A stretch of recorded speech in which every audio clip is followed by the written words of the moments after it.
Hey, hun, can you put the goat outside, please? All right. How to train your goat.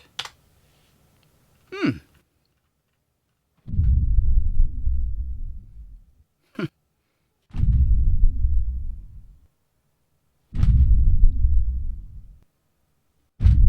no. Han, bring the goat back in! In a world known as Lego, one man has an entire room filled with the stuff. That man's name is Rick Brickham, and this is Brickham's Den. Okay, false alarm. Apparently it was just our neighbor's power trying to come back on. So hi, and welcome back to Brickham's Den. In 1993, one of my favorite movies of all time was released, Jurassic Park, and it featured cutting-edge CGI. So good, in fact, that it still stands up to much of what's released today, nearly 28 years later. It also featured some fantastic acting and amazing jump scares. In 2015, LEGO began to release their Jurassic World sets, and the largest set they've released in that theme so far is this. The Jurassic Park T-Rex Rampage. All right. So like before, I'll show you a quick unboxing and speed build, and then we'll have a nice close look at the model afterwards. So stick around, it's going to be a roaring good time. Maybe not a roaring good time, just a good time. No roaring, I hope. So there it is, Jurassic Park T-Rex Rampage. Released in 2019, this set can still be found in stores, and usually sells for $250 American or $300 Canadian. Now up in the left-hand corner, we can see the suggested age for the set is 16 plus. But if you're younger than 16, you can still build the set. You may just need the help of an older builder. The set number is 75936, and there are 3,120 pieces. In the lower left-hand corner, we can see the minifigures that are included. From left to right, we have Ian Malcolm, Ray Arnold, John Hammond, Ellie Sattler, Alan Grant, and Dennis Nedry. Now looking at the main image on the box, we can see the T-Rex is front and center. And you can tell from this that it's going to be one epic build. And behind that, another epic build with the gates to the park. They're shown here slightly opened, and there's a great track detail leading us in. And finally in the background, an image of Isla Nublar. That's the fictional island where Jurassic Park was built. LEGO always does a great job with their box design, and this is definitely one of my favorites. Let's look at the back. So here we have even more great images. On the left, we've got the T-Rex. It looks like it's just come through the gates and it's on the prowl. And on the upper right, we've got a couple of photos showing the functions of the gate. And below that, we've got images from the actual movie showing the actors next to their minifig counterparts. I think this is a great idea and a nice way for LEGO to tie the movie to the set. When you gotta go, you gotta go. On the top of the box, we have another photo of the T-Rex. Next to that is a photo of a UCS-style sticker attached to a stand that we get to build for the minifigures. And finally on the right is an actual-sized photo of the minifig John Hammond. On the left side, we don't have much but some texturing and a reduced photo of the front cover. But on the right side, we've got this great lengthwise shot of the T-Rex. And according to this, stretched out, he's 69.4 centimeters or 27.3 inches long. That's over 2 feet. There's not much to see on the bottom, so it's time to open the set and get building.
So there you have it, 3,120 pieces of Absolute awesomeness.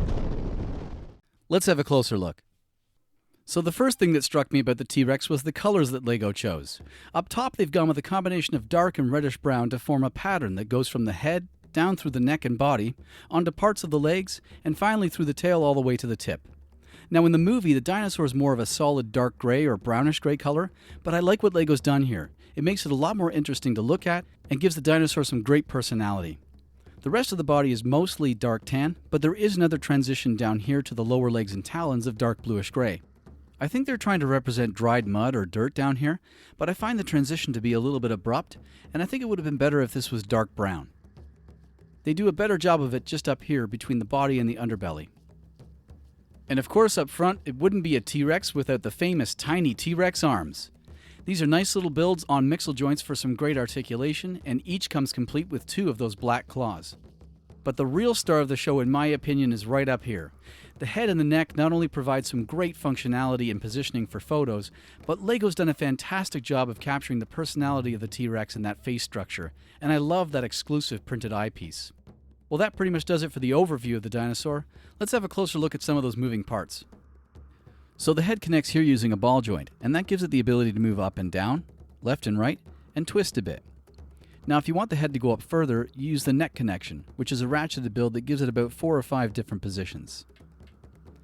The jaw also opens up to 2 positions, and there's a tongue that can be pulled down. If we look inside, you can see they've spared no expense by using some red and dark red for the interior coloring of the mouth, and I love the way they've detailed the teeth here. There's that exclusive eye print available only in this set, and there's a really cool Easter egg hidden in the body of the dinosaur. If you lift up the neck and look right inside, you'll see there's a frog hidden in there. I think this is LEGO's way of paying homage to the part in the movie where they tell us they used frog DNA to complete the sequencing of the dino DNA. So the connection between the legs and the body is pretty special. It allows the whole dinosaur to pivot on an axis like this. It's not the most rigid connection, in fact you can see how wobbly the legs are. But I think the reason they've done that is because the body is so heavy that if those were rigid connections, over time the LEGO could bend or possibly even snap. The tail connects with a number of ball joints, and this allows you to get some great curves out of it. You can even get a great motion going, and you can bend the last 2 segments even more dramatically. The feet have some moving parts. You can spread out the talons like this, and bend the feet up and down. And they even went as far as including the dew claws on the backs of the legs. Looking at the underside, we can see they've done a great job of maintaining the color scheme. There aren't a lot of ugly red or green pieces showing. And if you look in here, you can get a good idea for the joinery between the leg and the body. And last but not least, let's talk about these T-Rex arms. Built on mixel joints, they've got some great articulation. You can set them up in an attack pose like this, or even in a big hug pose, because T-Rex loves giving hugs. Alright, that pretty much does it for the T-Rex. Let's move on to the gate. So there it is, the gate to the park. Now this really was an epic build, and it's got some really fantastic features on the backside. But first, let's have a quick pan around the front. So along the bottom we've got some overgrown vegetation which has made its way from the ground up onto the walls, and there's a couple of torches on either side of the door. In the middle, of course, we've got that great track detail. And as we make our way up the wall, you can see they've mixed up the surface texture of the metal plating with studs and tiled areas to give it a really industrial look. And they use the same technique on the wooden doors. And finally, the Jurassic Park sign. This is a series of 3 stickers that are pretty tricky to get nice and straight, and I really would have preferred printed pieces here, but in the end the stickers are effective, and I can understand why they used them. A few more torches round off the top, and that pretty much does it for the outside. So let me just get the gates open here, and you can come on in for a visit. So welcome to Jurassic Park. Here at the back of the gate, we have a number of scenes directly from the movie, and building each of these took me right back to the joy and excitement I felt when seeing the movie for the first time in theaters. Let's have a close look at each one. So here's the stock room where John and Ian hide from the dinosaurs while guiding Ellie through the maintenance shed in the hopes of turning the power back on. Ray was the first to go out, but the power's still on and they haven't heard from him in a while. Over here we have the side of the mountain showing the Barbasol can getting buried by mud after it popped out of Dennis's pocket while he was being attacked by the Dilophosaurus. Now I think it's safe to assume that things didn't end well for Dennis, but we never did find out what happened to that Barbasol can. Here's a funny one. That's the toilet that the lawyer runs to when the T-Rex breaks through the fence and it's attacking everybody. Now, it didn't end well for the lawyer, but at least the toilet survived. So here's the maintenance shed where Ellie finally gets the power back onto the park. But wait, what's that right there? Is that Ray Arnold's arm? Should he really be called Ray Arnold? Speaking of Ray Arnold, here's his workstation with some exclusive stickers for those computer screens and a comfy swivel chair. It's a nice little build. And the last little room to look at here is a scene in the movie when John and Ellie are sitting at opposite ends of a table and they're both eating some ice cream and talking about just how bad things have gone. Now in the movie, the table's quite large, but here they've shown it really tiny, but I think it does a good job of capturing the scene. So the last thing to look at is right up here at the top. There's a nest with a cracked egg in it, and that's from a scene in the movie where Dr. Grant finds the nest in the forest and realizes the dinosaurs are actually breeding on their own. Frog DNA, you know. We've also got some vegetation up here, and right in the middle is that gear mechanism that operates the doors. It's a simple build, but pretty effective. Okay, let's move on to the minifigs. So there they are, the stars of the show themselves, the minifigures. From left to right we have Ian Malcolm, Ray Arnold, John Hammond, Ellie Sattler, Alan Grant, and Dennis Nedry. Now these are all exclusive body prints for this set, with the exception of Alan Grant, who does appear in one other set. We also get John Hammond's amber staff, and we even get a velociraptor claw to go with Alan Grant. And speaking of velociraptors, here's one right here. And in the back, of course, we have that UCS style sticker. So let's take the hair pieces off and see who gets alternate face prints. So here we can see that only 4 of the characters get alternate face prints, and most of the back printing is pretty unremarkable with the exception of Dennis Nedry, who has a special park jacket with the words Jurassic Park written right on it. And he even has the goo from the Dilophosaurus on his face. The stand is a pretty simple little build and a great way to display the figures, but other than that, there's not much else to talk about. And finally, the last thing I wanted to show you was that UCS style sticker. You can pause the video here to read the stats, but according to this, the name Tyrannosaurus Rex actually means King Tyrant Lizard. So that wraps up my review of the Jurassic Park T-Rex Rampage. It's a fantastic set and well worth the money if you're a fan of Jurassic Park or Lego or both, and it makes a great display piece. So if you liked what you saw today and you'd like to see more, then don't forget to hit that subscribe button. Oh, not again with the power. Hey, honey, have you seen the goat?